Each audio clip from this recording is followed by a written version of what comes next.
Well, it's a cold day here in the Northeast, and just got done watching a few YouTube videos by Music Man Hot Rod and Flintsball, and it inspired me to make one of my own. I haven't shown much of what I've been making because I haven't been making much, but you can see that by the temperature she's pretty cold.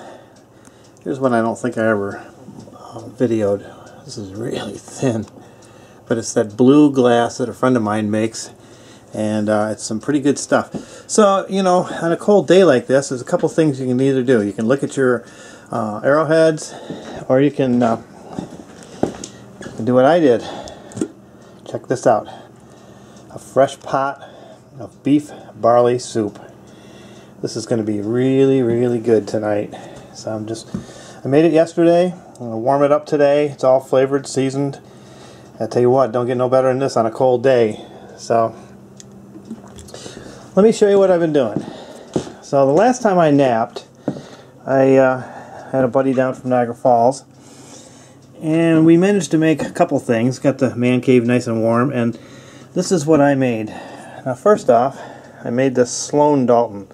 I love Sloan Daltons.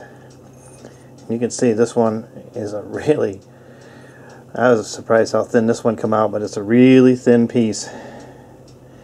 And I don't know how long it is, but it's probably almost 5 inches.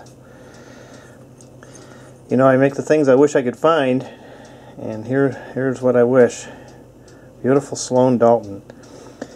Well, this is made out of Flint Ridge that I got from Roy Miller out of Ohio. He owns the quarry, and he has some of the best Flint Ridge I've ever seen. Works great, knows how to heat treat it right. So I made that, and of course, it wouldn't be a day of napping without me making this. Another Snyder's point. And boy, I'll tell you, this is a pretty stone. Look at this. Now, I didn't do anything to it. It shines just like this, all by itself. So there's a pretty nice Snyder's. And I was glad to see I could still make them, because I've been out of practice for a little while, and with this cold weather, it looks like I'm going to be out of practice for a little longer. I do have plans for this Saturday to get out and do a little chipping with my son and a good friend of his. So we'll see what happens there. Anyway, here's a wrap-up of what I found this year looking for artifacts. All in all, I would have to say it was a pretty darn good year, considering how many times I went out. I only went out probably, I don't know, 6-8 times.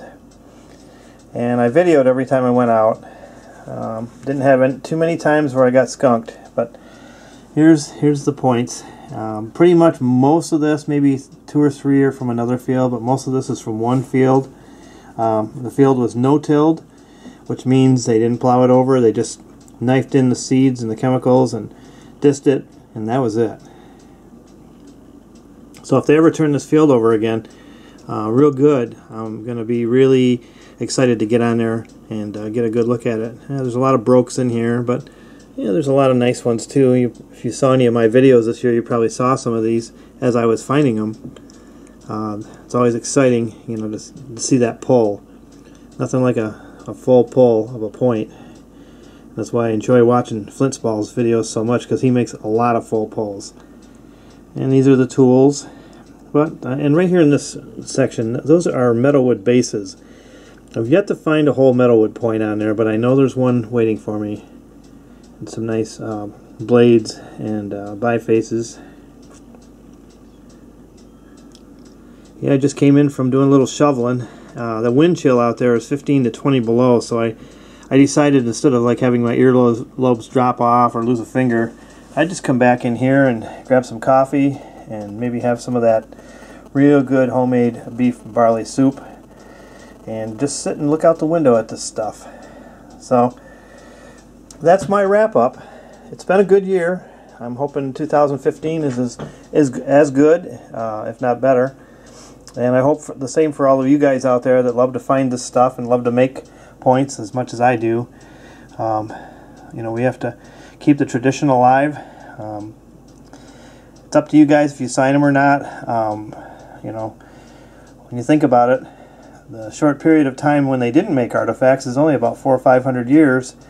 They made stone tools right up from the beginning of people living in this country, right up to about 500 years ago, and then there was a break in the action, and now we're making stone tools again. So I guess we're back in the Stone Age. Anyway, I want to thank everybody for watching. This is my yearly year-end wrap-up, and I'll keep you posted as to what I'm doing here in the next few weeks. Looks like right now it's just going to be staying warm and shoveling snow. Take care, everybody, and have a great day.